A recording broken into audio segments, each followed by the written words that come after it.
All right, welcome to another edition of Short Track Radio. We took, what was it, 3 weeks off? 3 or 4 extra weeks, yeah. Exactly. I got busy doing stupid things. I made a trip. And it was, yeah, exactly. Yeah, but I guess we should introduce our guest. That might help. It would be helpful if we introduced them.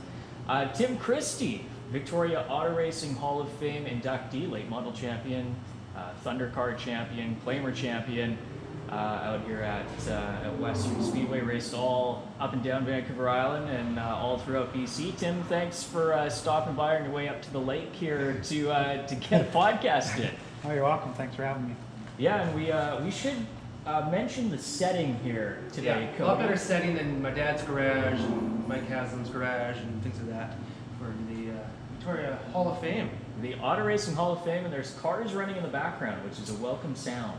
Yeah, I think there's about 6 late models out there right now, and it's pretty fun because everyone's trying to be helpful and different things, but everyone's going around looking at the clock and see what everyone's running because right now there's no decals on the cars and stuff, so no one really knows who people are and what car this one used to be and everything else. So they've been out there since 4 o'clock, so there'll be some of that noise in the background. But yep, and Kirk another Peacey, the man who racing legend. He pays the light bill here. You can hear him mumbling in the background. I got stories about him. Well, all right. Come on over. Come on over. We are. My next company and young children. They don't need your. No, won't ban them. Exactly. They'll be swearing and cursing and. You're swearing. You can say shit on here. That guy knows everything that's happened at this speedway. He He doesn't does, forget yeah. anything. All good though, right, Kirk? There we go. Involved you, yeah. You guys. See you later. See you, Kirk. That was Kirk Peacey, who has the shop right alongside the Hall of Fame. And as I mentioned, Kirk does help to pay for the lighting here. So Yes. we thank Kirk. We thank I had her. the pleasure of having him crew for me for a couple of years there. Here we Right go. up till we sold our car, and then once I started racing for Jim, there wasn't really, I didn't get to bring many guys with me, so. Now we mentioned that was late model days. Let's go back to the beginning. The old Pontiac. Was it the demo car that we started with here? Yeah, 65 Parisian. Bought it out of a tow yard behind a place called DG's Auto Supply, no longer on Douglas Street anymore, but got it out of a tow yard for $100, and that included the tow home. And the guy says, "Oh, I got one tow to do, and then I'll take it home for you." So while he was gone, we tore all the seats and all the other stuff out of it, threw it in his BFI bin, and then we got it home. Got an extra $100 with the garbage truck dog. Yeah, I think so. There we go. And what was the story behind the number? Was it 522? Yeah, in those days it was all demo cars, and there was more than 100, so they had 3-digit numbers. I don't remember how we ended up at 522, but prop was 622, I think, and so on and so on. We had 4 or 5 cars that we got going. Everybody had the 22 at the end of it, kind of thing, and it just kind of worked out that way till we were able to go. Say over 100 demo cars. Always, yeah. There was A, B, C, and D mains. What do you think? Like, why that fall off? Is it just the? I don't know why. Types of cars Why that it you would guys have. had? I mean, back then they didn't have claimers. They didn't have all that stuff. So you either raced, street stocks, I think at the time, or late models or demos. There was no. You didn't have 6, 7 classes to thin all the drivers out. So, Yeah. I mean, anybody that saw demos, I don't know how you didn't want to get into it. Oh, he's coming back so we can get him on I camera. got a better memory than he does. Yes. Here comes He does Kirk. way better. I'm only going to say a few things. Yeah.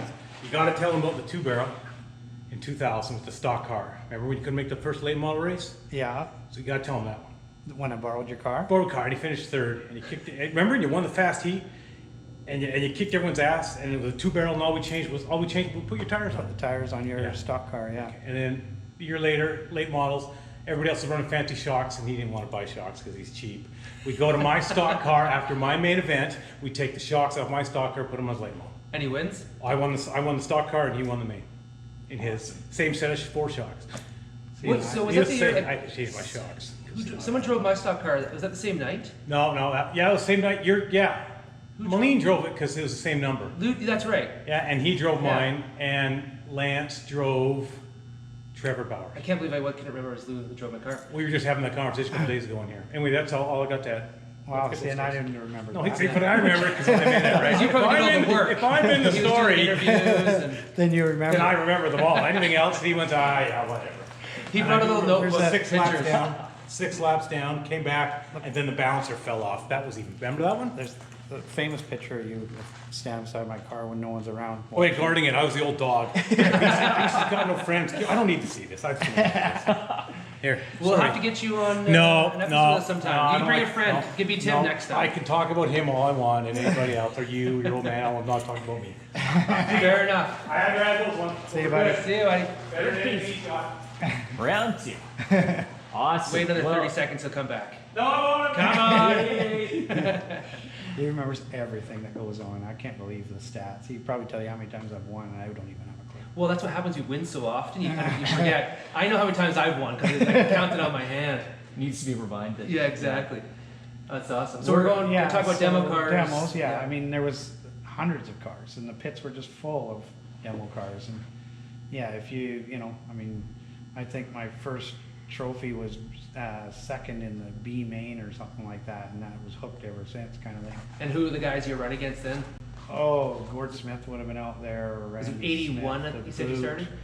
Yeah, I remember Ladybug Florist. There was cars. Painter Motors. I don't even remember that place, but I remember they had 3 or 4 cars out, and people had groups of cars. Like there was just hundreds of cars. It was That's amazing. crazy. Yeah, it didn't need any other show because demos took up till 11 o'clock plus at night.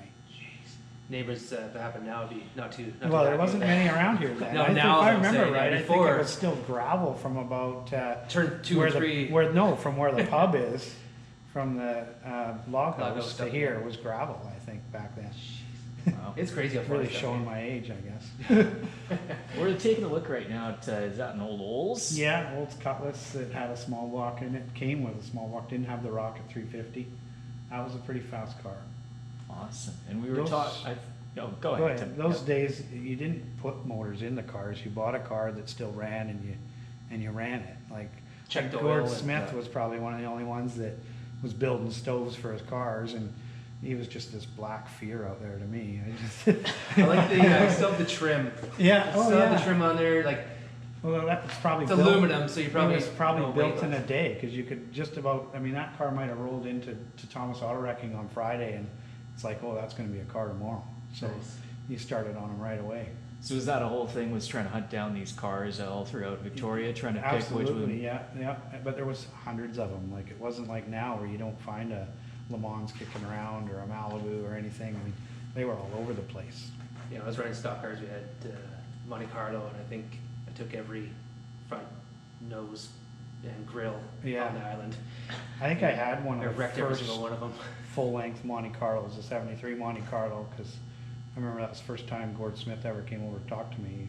He was building one, and he's like, "Oh, what's this thing like?" And it was the best handling car I'd ever been in, and I didn't touch anything on it. And he's like, "Oh, I'm building one of these right now." And I'm like, I turn around to my crew guys, I'm like, "That was Gord Smith." Awesome. So you talk about even back in those days, you had guys looking up to. What, who were the guys you looked up to back in the day when you first got into it, or before you even got behind the wheel? Well, I mean, obviously like Roy Haslam, Kershaw, Joe Musfeld. I remember watching those guys in late models and stuff like that, and what the Canada 200 was and everything. You know, that was always just something so cool to watch for being on the island. But for demos and stuff was, Jamie Peakman, Keith Cahill, guys like that were, like the Mass Banana. I mean, he was great, right? He was out at everything and stuff like that. And those kind of guys. And I mean, I think Peakman, when I was first building my first car, showed up at my house just to see if it was getting put together right and stuff, and that's just how those guys were. So Yeah, it's a common thread every single time we sit down for one of these interviews or podcasts.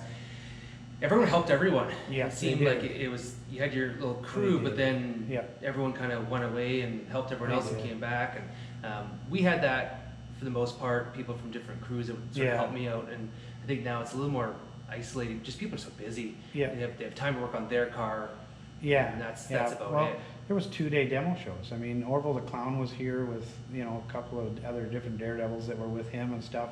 And that was the entertainment that would jump the cars, or he'd blow himself up in a box of dynamite or whatever, right? Like that was Just some fun family entertainment, right? So that was, you know, that was Saturday night's show, and then we slept in the pits. We worked on our cars all night and sneak over to Associated and get what you needed out of there. I didn't, of course. Of course not. No, you said I know a guy For that knows a legal guy. reasons.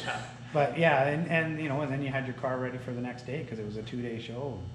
I mean, I think I had a 59 Oldsmobile that long weekend of that thing. So trying to find a part for that was tough. A little hard to find those ones. Now, moving on from the demo days, I think we'll go into Claimers. There was a photo that we saw here in our research of an old, another one of the demo cars there. There's an old Firebird with the flame job on it, and that's, I think, was Claimers' first time the 69 number started popping up on the cars? Yeah, I got, when they went to 2-digit numbers, I got 67 because I had a 67 Chevelle at the time. So that's when I went to 2-digit, and then Like the creative aspect of your number choice exactly, there. yeah, yeah. Well, what year is this thing? 67? Good, it's painted on the side. So then 67 was gone when I went to Claimers, and luckily enough 69 was there, so that was a no-brainer. What year is We that? took that. That an old Firebird? Yeah, that was like a Trans Am or something. Usually it was, I would say that was, judging by the paint job, obviously it was Mike Greer's, because it was great to take cars from, because he spent all week working on the car. He let me keep my cars at his place because I didn't have a place to keep the car. So I would show up on Friday, and his buddy Neil would paint my numbers on my car for me, and I would put the window net and do all that stuff, and then I just drove the car because I knew I was going to lose it that night anyway. But if I claimed Mike's, I knew it had new wheel bearings and tires, and Nice. it didn't need anything. He'd worked all week on them. So. Chose wisely. Yeah, I did. So how cool it was running the Claimers and being able to, you know, switch back and forth in between cars and all that, and switching it up every weekend pretty much. You know, I mean, that probably goes further than I know, because driving a different car every week, you had to adapt to the car. You know, if you didn't have time to do that, then you're going to move to the back real quick, kind of thing. So the first year I jumped in there, I think we were a couple races late in the season. I quit demos because it was, I'd won that night. They came over, took the trophy, said I didn't hit enough. And then they gave it to Darren Prop, and then they came and took it from him, said he hit too much or something, and then Lou got it. All three of us won one night, and I'm just like, I don't do all this work for nothing. And so it was like, I'll try the Claimers, the straight up stuff. So, but yeah, going into different cars, you knew you were going to get claimed every night, and so you didn't know.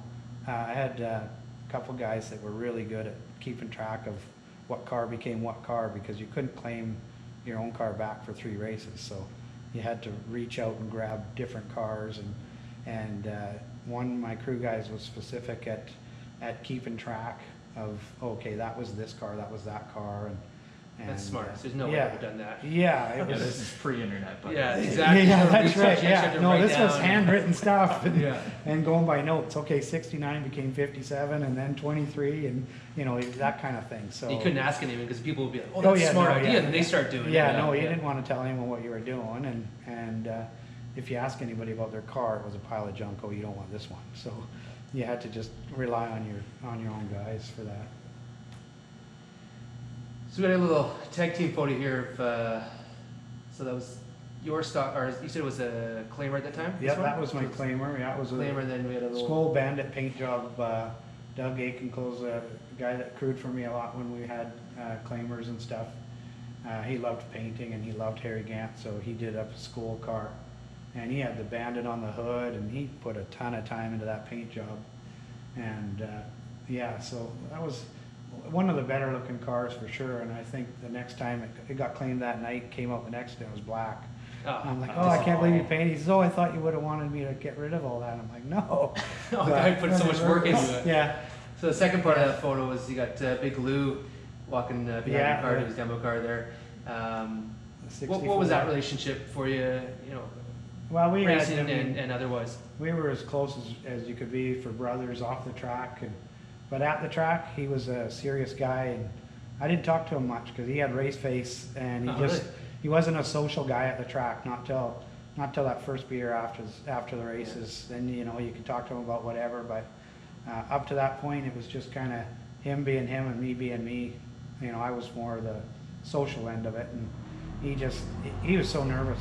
He was nervous Really? every time he got in that car. He was nervous going to the track. He was nervous at the track. Just didn't want to wreck his car, just nervous, or just butterflies. Yeah, just butterflies. Yeah. He was a stage fright kind of guy. That's funny to think of, right? He's a big, mean Lumaline, exactly, and a big black car, the 64. The numbers in the Thunder car, they're all slanted and mean looking. It usually took a couple luckies to calm him down just to get in there. Just before the main event, and then it was Allegedly. Allegedly. yeah. We're okay now. That's obviously. right. Yeah. So you guys ran Thunder cars together, Yeah, we demos ran- together. ran- Where did you? Obviously, he's in demos here. You're Yeah. in Claimers. Did you quickly combine? We series? built a stock car. I didn't have a trailer, I think, at the time. So when it was finished, we built it up at Ted Cooper's right from scratch. The one year, one of the Claimer championships there, I think we got $1,000 to win or something like that. So that bought all our material for cage and everything, and I took it up to Ted Cooper's, and Gord Morris was a big help, and we built a stock car up there, and so it was painted ready to go. That was black with the neon green on it. It kind of looked like the mellow yellow type Kyle Petty type kind of look to it. And so Luke was going to take me to the track, and he come around the corner to pick that thing up, and he's like, "That's fucking wicked."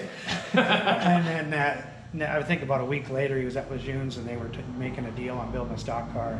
Awesome. And then on came Lou to stock cars, and he came out of the box on fire.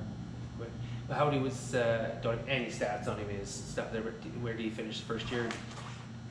For him, Yeah. in stock cars, I think he won. I think he won 94 and 95, I think. And I think my streak, was from 96. 6, 7, 8.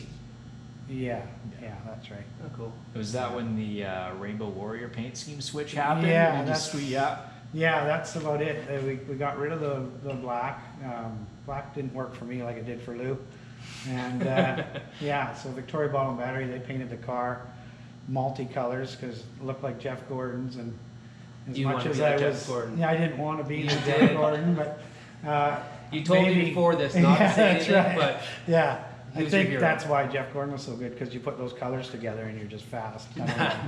Because we couldn't change the colors. We just won year after year with those colors, and it was a sharp-looking car, and it was quick. Then we, or how long did you ran it for? About 4 or 5 years? I think we ran 4 or 5 years of Thunder Car. Once we figured out that 7 and 7/8 isn't a ride height, and you get the car down a little bit in the weeds, and that you can't just make a car handle with tires like you could in Claimers. It took us. We were a good year or two figuring it out for sure. And is this where Todd came into the mix at this point? Yeah, Todd was helping me once we got to the stock car. He didn't have much love for the Claimers. He helped me lots in demos, but he just didn't think much of the Claimers. I couldn't get him out as regular as I did when we got the Thunder car. But once we got the Thunder car, then Todd's a competitive guy, and he's like, "I'm going to figure this out." And Yeah, I probably didn't want to put all that work into he spent a lot of time the car and on that car. Yeah. Yeah, and one of the best things that happened to us was the blizzard of '96, because Ray Bowen was Todd's neighbor. So Ray drank a few beers and told Todd a lot of stuff, and Todd listened. He was just in his house too. He was screaming over. Yeah, pretty much, probably, yeah. So then from there, you make a transition to some fiberglass. Yeah, Well, I guess it was steel-bodied we did. late models We for a couple years. we and then- won, I think, 3 years, and then we thought, let's move to stock cars, because Donnie Stewart was getting that Late model. Ensign travel, late model class going, yeah. And Sorry, they call them sportsmen. yeah, that's right, Yeah, sportsmen's. We got there. by the And way. we thought, yeah, that's looking kind of interesting. So we took our car, and I believe we put 10-inch tires on it, and I think we still had the 2-barrel, but I could be wrong the first night, because we were like, let's try their first race. If we get our ass kicked, we can jump back to Thunder cars, no problem. It's not going to be a big You're not deal. spending $200 on gaskets and switching back over again. Yeah, and that old theory that you can't win a race on the first lap is bullshit, because that car, I saw the guys in the front row there, and I thought that could be trouble. So I went to the third groove right at the drop of the green, and luckily no one else pulled out there. And I come around turn 4, and I came to the start line first. We're about 14 cars and passed everybody on the outside. It was a check or a wrecker kind of move, but it just looked like the thing to do because everybody was going to be bottled up for a while with cars that were in the front. And There's some good cars in that first started out there. yeah, there was some Geekus and Bowen, and there was some really fast cars. I'm probably missing a few, but Gamble had his car then. no, He was in maybe second or third year then? Yeah, I think he was just, he might have had his then, I was yeah. thinking he might have been one of the first ones that had the Yeah. fiberglass, like the 99 Monte Carlo body. No, he wasn't actually, because he got Randy to build him one, Okay. because Randy built me mine. And the only reason we built one was Kevin Lowe come out with the first, Right. came out with the yeah. first fiberglass body car, and nobody's ever gone around me on the outside like that before. And I said to Todd, we gotta quit or we build a car, because this isn't gonna work anymore with metal body car. So that's when Randy Price, he's like, hey, I'll build you a car, you put my name on the car, and I'll build it for the labor. So Nice. it worked out good. It was a great car. Anything and everything that could have gone wrong for Randy did that winter, so car wasn't ready in time. Yeah. And that's the story that Kirk was talking about, that first race of the year I needed to drive something, so Yeah. we stuck my 10-inch rims onto Kirk's stock car and went out in his stock car and held our own quite well. I think we won a couple of things and finished third in the main, so we were right in the mix. And I think that's, recall now, Lou finished right behind you, or I think or so, like you were third, yeah, he was fifth or yeah. something, because it was Yeah. like fiberglass cars all over the place. And Yeah. there was you and Lou. Yeah. And my dad was saying, he's like, do you think people are going to pass those two steel body cars? They're going to take their time and go around. Yeah, it was pretty cool to see those. Yeah, and I think then when our car was built for the next race, and only because I remember reading that article in there that we came out brand new and won. We did everything that night: fast time, heat, dash, main event, brand new car, and so Randy was glowing. Spot on there. Yeah, and that car was absolutely built for Western Speedway. We had a Power Glide transmission, we had a Chevy disc brake rear end in the back, we had a 6-cylinder glide, an 8-cylinder glide, 342s and a 323 rear end, and we could switch those around depending on how greasy things were or whatever, but those were our only ratios to play with, no 9-inch or anything in there. Keep it simple. It was a very simple car, and it had just enough power to get around that track fast. I followed in Montgomery one time, Jeff, and about half track, I remember watching his car kind of get squirrely, and I said to him one night, what's wrong with your car at half track? And he's like, that's when I hammer it all the way down. And I just couldn't believe that that's where he's fully accelerated. He's halfway down the straight. I'm hammered in the apex, and I'm coming off, and he's half a track before he can use it all. Yeah, it was my first late model win. I blew our motor up in practice, and then I took James Campbell's stock car motor, put it in my late model. Yeah. Down 100 and something horsepower, but I could get on it. Yeah. Before the apex, and luckily two people blew up before qualifying that night, and so you're running on cement dust all night, and everyone with any more than like 330 horsepower were spinning their tires out, and I could just get on it. It felt so slow, but you're able to not pick the tires off. You just had to be, you just be smooth with less power, and I mean, use that power to your advantage. Yeah, it's hard now. Like there's the chips, like the crate motors with the rev limiter kind of helps you a little bit at the top end, but the bottom you're still, here there's a couple guys out there, every time every time they come out of the corner, they're loose because there's too much horsepower. Yeah, you got to feather. Not geared right. Yeah. So we move over a little bit to, Keith, just bring this up. There we go. So that's a little research. I only knew this is your car because the natural pack on the back, the sponsorship there, and a little bit of yellow. So I wasn't sure if that was something that you ran into or not, but saw the Jim Ricks Racing shirt there. Yeah. So the night didn't go well in Penticton here. No, that was Penticton usually was pretty good for us, and even that night, we were up to second. It was about 10 laps to go, and green flag come out. I got a great jump on Doug Lawrence and got up beside him there, but his car kind of wiggled around trying to panic, and I guess because I was about to get by him, and squeezed me up to the wall, and next thing you know, we're upside down on top of him and tumbled and landed with not a piece of body left on the car. And, you know, I hear Rich on the radio, "You okay?" I'm like, "Yeah, I'm fine, but it's sure bright out." Like, then I kind of look around and realize why it was so bright. There's nothing left of it. Just happened in a split second. So you Yeah. just kind of went wall up. Completely and up the over. wall, yeah. The starter, because he sticks his hand out right on the wall there. Yeah, they step out. Yeah, Yeah. yeah. He said his hand hit the oil filter, he said. So that car was the Gamble's before, or was that No, the that new was build? a left-hander that Jim had built and shipped up here. The California car, or the one from Oklahoma, or that's Bart's car. I think it came like from Chicago or something like that. Because I know Bart got one from like Oklahoma or something shipped Yeah, out. And you yep, sent that and then one. we had the left-hander, which we struggled a bit with that car for a bit sometimes. And then we had Harding build us one. That was that one? That one, yeah, the black and yellow one. We only could use yellow. Jim had no like for any color but yellow. So you got some So black on there. We had to work with yellow, and over the years got to make it look better and better and better. Yeah. And he liked He loved 6. his Is yellow. that the? He didn't want me to have 69 because he says that would make people think it was my car.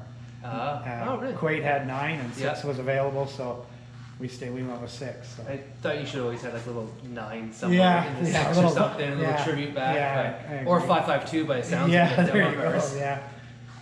So that's that one's at Vernon. How was Yeah. that? I actually never ran up there. Out like Vernon big was half a mile fast track. sweeping. That was the first time I ever saw the hood trying to cave in and the window pushing if you didn't have enough window braces in your windshield and stuff like that. Yeah, I talked to It was a Otto very Mahoney, and he said fast same. track, yeah. Windows pushing Yeah. in. It wasn't, as much as it was fast, I don't think it was my style of track. I like to be in traffic and use the car more and everything else, and I don't know if I ever really got a hold of Vernon as far as being able to get around guys the way you get around So you kind of them. like set it up and it's Yeah, like I either mean, fast or you not. can't pitch it in wide and come down low and stuff like that. You have to ask Trevor really- Montgomery. I think you might be able to. Yeah, well, yeah, Sprint car. that's right. Yeah, yeah, he begged Little to wider differ, 'cause tire. Yeah, a little wider tire. I've watched him on that track, and yeah, he can do whatever you want it to do. But Yeah. for sure, it was fun. I loved going there every time, but just because it was such a big track, but it just seemed like you're on the gas for. And that's the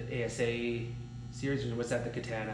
when you were there That most was, times? I think ARCA, the ARCA series. Darkest, yeah. that's when they sort of split Yeah. off. So Yeah. we touched on this. Jump forward a little bit. Yeah. You won the Western Speedway Championship running locally. Where does Yeah. the conversation come to drive Jim's car, and how does the touring days start? Well, we'd won 3 stock car championships, I think, and then moved that car to late models, and then, we won 3 consecutive there, and then, we were still on that streak, and then we had a bad cylinder head, and we couldn't figure it out. We couldn't find anything wrong with it, and we overheated the last couple of races at the end of the season. So Gamble ended up beating us. We finished second that year. And Todd's like, I don't know if I can keep doing this anymore. His wife wasn't a real race fan, so it wasn't easy for him to do it.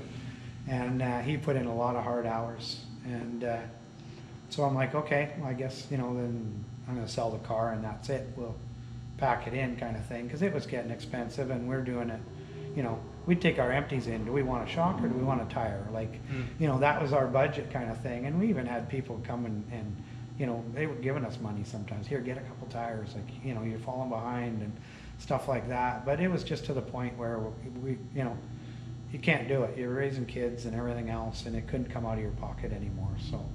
So I thought, okay, well, I guess we'll sell the car. So I put the car up for sale, and then, I got a phone call from Jim Ricks, and he's like, he says, I got a car, do you want to drive it? Well, that didn't take long to decide that one, right? So I'm like, okay, but the thing was, it kind of came that, basically Steve was stepping out. He had things going on in his life, so Steve Gamble stepped away and I jumped in there. And, I think I was allowed to bring one guy, and I had to kind of talk him into that.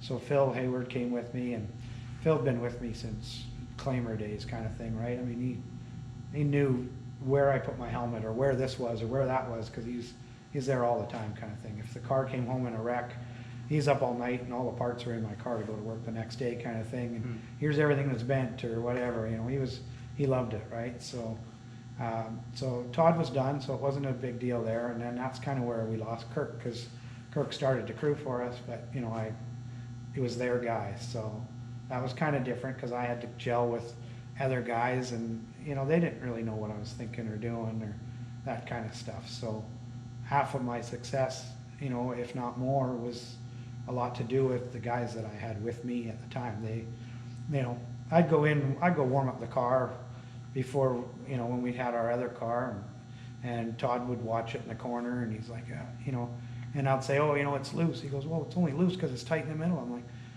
yeah, I guess you're right. You know, like I just didn't matter to me. I'll figure it out. Let's just drop the flag. But he always wanted to make it better and make it better. And you know, some nights he made it just a Cadillac to drive, and other nights I made him look good. So it worked out well for both of us. But and then when I got to drive for Jim, it took a while to kind of get on that same page kind of thing. I mean, you know, first night practicing with his car, it was quick. You know, we got the car going pretty good and everything, and kind of had to, you know, see what Steve was driving more or less, and we didn't make much changes or anything. Drove the car, and then yeah, that's what I was telling you earlier. We went for let's just change this one shock and go out for one more lap. I mean, the car was good.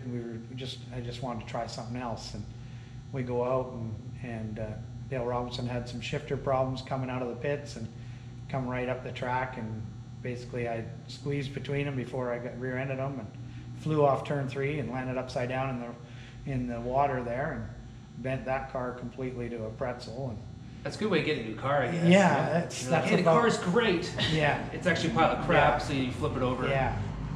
So you've been over more than Brando then. You've been over. Well, that one was that was long air time. That one, that was quiet for a while.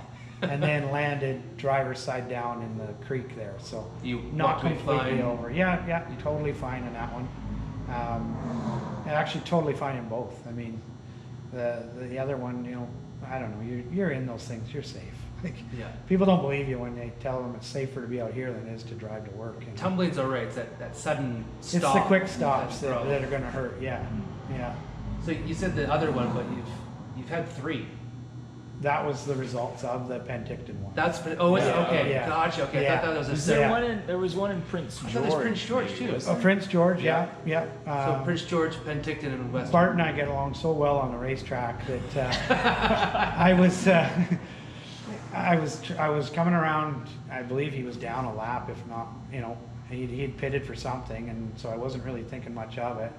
And I go by him, and you know, he fought me like it was for the lead kind of thing in turn 1, and next thing it shot me off into the wall and tore the whole front of the car up, and it was a mess. And this was 3 nights of racing in one weekend. So Prince George, Quesnel, and Williams Lake, which are 3 shoe boxes to begin with. So now we're a mess. First night out, and everybody's, you know, dejected and wants to go home, and I'm like, we're not going home. Like, we've got enough parts here. We'll fix this thing. And frame, you could see the frame was bent and everything else. And so the guy that owned the hotel there in Quesnel, he's like, oh, my brother owns an auto parts store. I'll get him to open it up. So we went and got ball joints and all kinds of stuff from him. And he gives us the keys to his forklift. And he had extra long forks on it. And he picked the car up, and we're working underneath this thing like we had a hoist. And it was, you know, it had to be 100 degrees out. And we worked and worked and worked, and we ran that thing to the track. I think there was a couple of things we needed for the brakes, which we knew that finish line would be there. So we're like, okay, we can get that stuff on when we get to the track. Literally showed up just in time to qualify kind of thing. Morris's are bleeding my brakes and getting all that ready to go while I'm at the driver's meeting and everything. I get out there, and then I time in, and I think we were like 3rd quick or something, and they're like, this doesn't make sense. We've got you twice on here. So turns out I got Bart's transponder underneath my car, which he had lost the night before. So we figured that out, and then so you threw that one in the bushes. made him pay the couple $100. No, so we ended up we got the right one back, figured that all out, and we had a good night at that was Quesnel, no, Williams Lake was the second one. And yeah, we had a decent run there, and then we had a top 3 finish at Quesnel the following night. So, and then when we got the thing back and really looked at everything, we were driving a wheelbarrow around, but we made all 3 races. So It's always nice after a crash, at least get it back out there, but to have a top 5 is everything awesome. was going wrong. We even ran out of gas on the way to the track, forgot to put gas in the truck. Put some racing fuel in there, that put the check engine light on right away. Yeah, you talk about how good your crew is. Yeah. There's a lot of problems. Like, I'm surprised you're still sitting here and talk about some stuff. So that one there was... That was the results of Penticton. Penticton. Yeah, that was a trailer full of shrapnel. Yeah, we were talking earlier, and I remember I was in Vancouver for a different reason, and asked you how the night went, and you went, "Oh, you want to see?" And then you open up the back of the trailer, and for those just listening, there's a hood kind of shoved over the left rear tire. Looks like some... that looks like a quarter panel. That's a fuel. Yeah, that's fuel that's there. left rear quarter. Yeah, panel. most of the body parts are in the back of the trailer. Yeah, it's quite a haul. Yeah. So maybe going back a little bit of the championships and just summarizing some of that for us, like going into different years, were you always striving for championships? Or what kind of mindset did you have per race, per section? Totally did, yeah. You know, Todd didn't like not going home first place, but there was nights when we'd go home in third and it was a 5th place car, you know, and it was the points, you know, you gotta finish, you gotta get the points, right? And the 100 lappers were double points in those days, 3 or 4 of them a season, and those were key. You had to finish there, and I don't think we finished worse than third in 100 lappers. So yeah, I asked you, fill a little form of what your highlights were and stuff like that, and one of them was finishing third or better for every 100 lap race. Yeah, and that was big because you know that's a 200-point night minimum, and you know you had to have that kind of stuff to stay ahead of you know Blue and Haslam's and Montgomery's and you know all those guys. You know Kevin Lowe was in there, Sean O'Hara. Those years of thunder cars, stock cars, whatever you want to call them in those days, where if you one little blurt timing in and you were probably 10th or 12th, like you know it meant if you were in the dash, that was bragging rights. You know, sure the main event's what you want, but to be one of those fast 4 in the group of guys that we raced against in those days, Robbie Haslam and Michael and those guys, was just insane. It was so close. You know, I think Lou was the first into the I'm gonna say 16s or 17. He was 17.97. He was Yeah, first one down there. yeah, that's right. Yeah, and we did a 9 something as well, and it ended up, I think in the end we took it, and he actually helped us that night because we were changing. I went to a driver's meeting and Phil went to change a distributor gasket and had no idea that you should check where the distributor's pointing first and just pulled it out of there. So I come back to time in and he's scrambling and I'm scrambling. We're trying to figure out, get this thing fired up because we can't tell where number 1 was and everything. And Lou's like, just get in the car. And he just timed in. He's got himself a 17 something. He's pumped right up. And no time for a timing light. He's just power timing the thing. And then he's like, good, go. And I go out there and I do like a 96, right? Nice. Took his 94, I think it was, or something. But took the track record from him. And he didn't have anything really nice to say about that. But that's the way he was. I mean, he, you know, all those guys, anything for you, right? So, Yeah, they'll call you A lot up for of it fun, after, but yeah. always willing to help. but yeah, always chasing the points, you know. I mean, we didn't count them night after night by any means or anything, but we didn't crash very often. We finished a lot of races, and that helped us for sure, Yeah. you know. So obviously you got 7 total championships.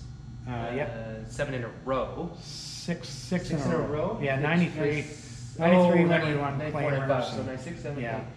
So looking back, sort of what's the proudest moment from your racing career? Is it championships? Is it wins? Is it like just being out here with family and friends?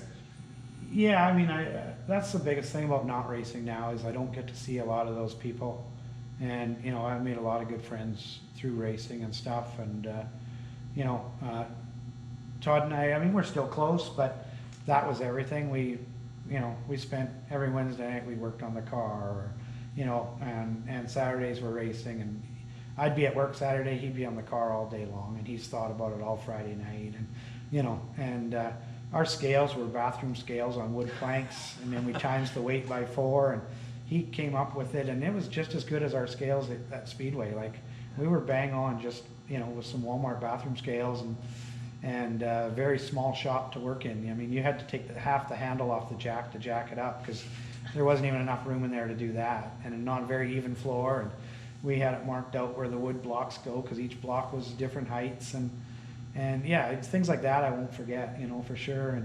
And all the guys over the years that helped me get to where we did. Nice.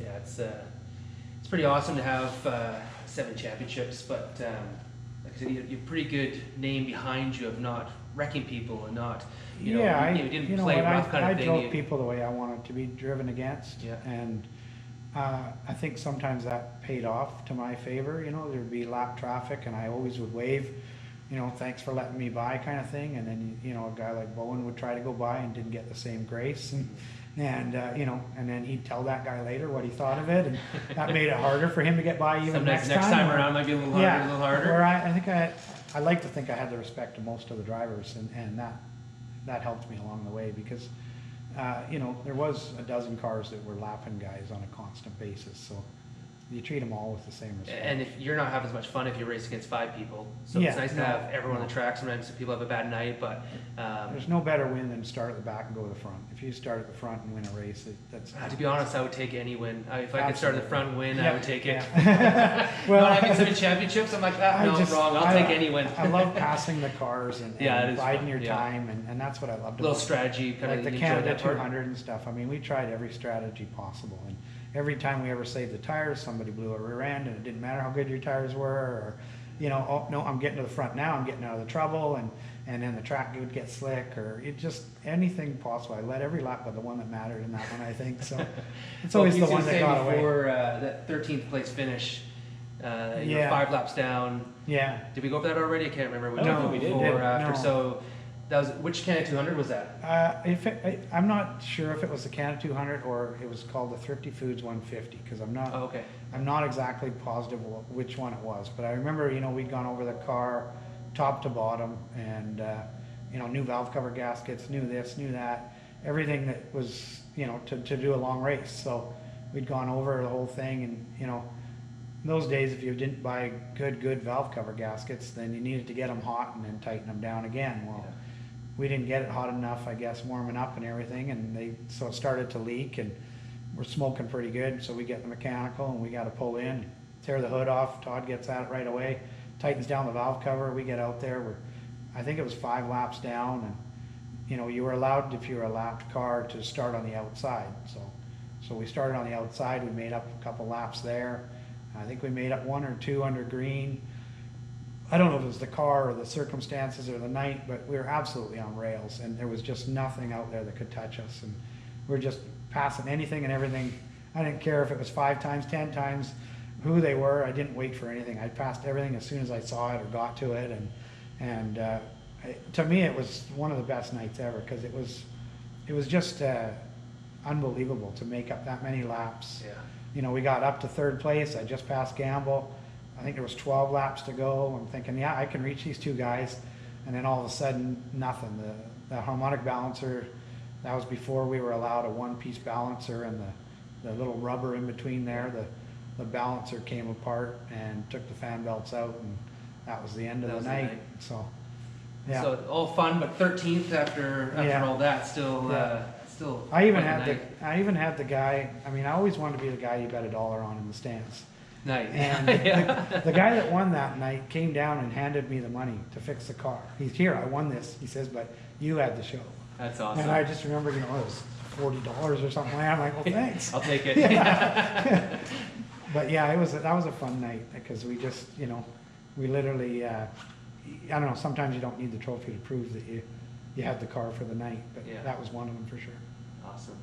All right, we've got the smartwatch rapid fire questions. We'll take one off the list. We dealt with the number situation pretty early on, but Yeah. pre-race traditions, Tim. Did you have any going? Same shirt, wore the same shirt. It had staple holes in it from the paper pit passes in the arm.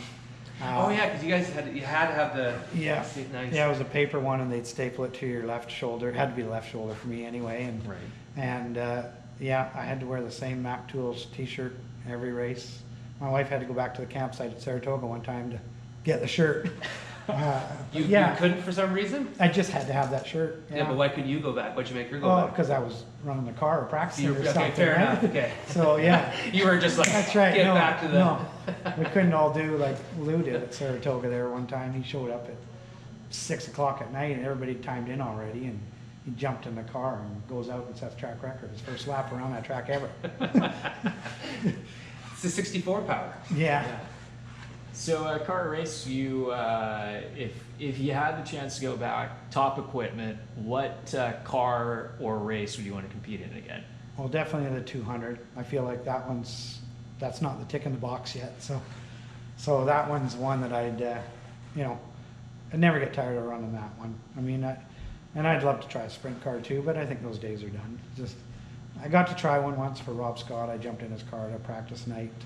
I got the feel of one, and that's unbelievable. They're pretty cool.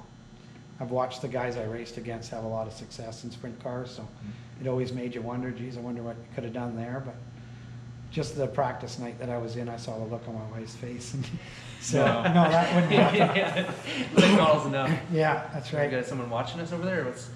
No, just No. driving by. Late model guys, so you had a spotter. In the Yeah, sort of yeah, I had a half of your few. I career. mean- What's the best spotter or crew comment after you, like during the race or after you pulled in? Could be your crew or someone else's crew as well. Well, I had one message on the radio one time, caution's out. And my reply to that was, I know, we are the caution. You're about the third person to say that Is that so far. right? Yeah. The classic. Yeah. Classic. Yeah. Yeah, I know. I'm currently Yeah. in the wall. But best spotter, hands down, would have been Rich Hargraves. He's so calm and he just tells it like On it the is. radio. Yeah, on the radio, he's amazing. He was always good. I mean, a couple races there one time, he's like, oh, you're ahead by 5 steamboats. I'm like, Rich, how big's a steamboat? I'm not too sure, like just things like that. Like, it was just, we had a lot of fun, and he was great on the radio. I felt safe, and I knew what I didn't see around me, he did, so. It's kind of talking about it before about Yeah. Todd watching the car, Yeah. knowing exactly Yeah. one, speaking the same Yeah. language. It's that I think spotter's this awesome. probably was a good thing in the stock car days that you couldn't have a radio and that Todd would have had one, because Todd did as many laps on the inside of the track as I did on the outside. Yeah. He was pacing like crazy. He was not someone you wanted to talk to. That's awesome.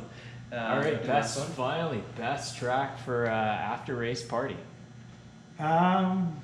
Penticton was pretty good, but there's been some good ones here at Western. Yeah. When the beer garden days, we used to camp. My car owner, Jim and Donna Ricks, used to camp at the Speedway here, so, we always had a place to stay that night. And, I remember one time looking over the fence going, what is all that noise? Swapping shop was going on. Jim was he did not go to bed. And most people like to sneak away and, okay, it's your turn to stay up with Jim, because he could stay up all night long. And, Was he a rum guy? He always had. beer, just beer. beer? Yeah, he'd fall asleep in his lawn chair with a beer in his hand In and wouldn't spill it. Penticton, we're up there. I thought we, rum night. But Oh, we might have, because Robbie and I ran the cast car race up there or something like that. We had to put a bunch of weight in our car and everything.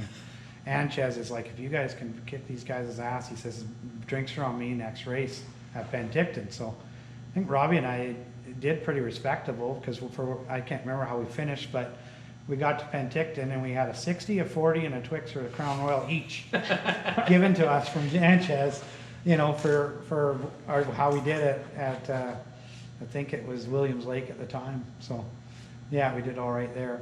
Penticton was pretty fun because everybody went up. It got to be a larger and larger crew going up there, and everything from, tubing down the river in the daytime to, that wasn't good for me. I got absolutely burned. everybody did that one There's year. a Montgomery fridge over there. It's a Montgomery orange, and I was That I was color? burnt Yeah. about that, and then maybe a little worse. Yeah, well, Debbie Cooper was good at organizing all those things, and everybody Big was at the paralyzers same. going down. Yeah, we pretty much took over a couple of hotels there, and when we'd go up there, and just a lot of good memories up there and stuff too. But The Flamingo Hotel. I think, Yeah, that's right, you're right, Still, yeah. I have your keychain, oh yeah, Trevor Yeah. Bowers, and then the Flamingo, the green tag. Oh, yeah. Those are my like good luck Is charms. that right? I don't know why Trevor Bowers. Yeah. But his little keychain was in Really, the eh? back there. Yeah. Yeah. And I always Oh, look at that's that thing and fun, yeah. laugh because that's Yeah. those the poor people that you know that stayed there Yeah, that were that- non-racers. yeah. We're up until because Yeah. at Penticton you can stay up to 4 o'clock, or well, you can stay up to whatever you want, but the Yeah. bars were up until 4. Yeah. So it was Yeah. problematic. Yeah, we for tried to racing. walk through a couple drive-throughs. We tried them in shopping carts and everything. Yeah. Never worked. It didn't work, no. Well, that's awesome, Timmy. Thanks for taking the time. I know you're heading up to the lake now. Yeah, no So problem. you can Thanks tell for having Cody me, guys. told a bunch of stories about him, and Yeah. I appreciate it. So Yeah, I'm sure he remembers a lot more things than I do. And Yeah, we'll have to get some of the crew guys around and do like another little one yeah, down the road. yeah. But, Well, even though, like what Kirk said, I wouldn't have remembered that. And that's obviously it was, struggling to get out to a race or to make something work. And I mean, he had a fast stock car at the time, and pretty cool. Yeah. Silver 15. Yeah. Looked on. yeah. And I felt obligated. I would come out and help him with some nights and stuff too, and that kind of thing. But since I quit, I don't know. It's like an alcoholic going to the bar is how I compare it. Like, if you're gonna quit drinking, don't go to the bar, right? If you're gonna quit racing, don't come here. Yeah, I was just out there watching my cars go around. Yeah. And I'm like, I gotta go. Yeah. go. 'Cause it's like, Yeah, for sure. and when they go to push in Yeah. the trailer, it's the best part. I don't have to do anything. I don't have to unload it. I don't have to veg. Yeah. It just I miss it, but I love the time that my wife and I get to spend at the lake, and she put up with 30 years of racing with no complaints. So that's awesome. yeah, Well, thanks very much. thanks guys. All right. This has been another edition of Short Track Radio. We will post again in, let's give a time frame, 2 weeks to 5 months. Yeah, 2 to 5 months for sure. Yes, exactly. All right. Thanks for listening, and tune in when we feel like posting again.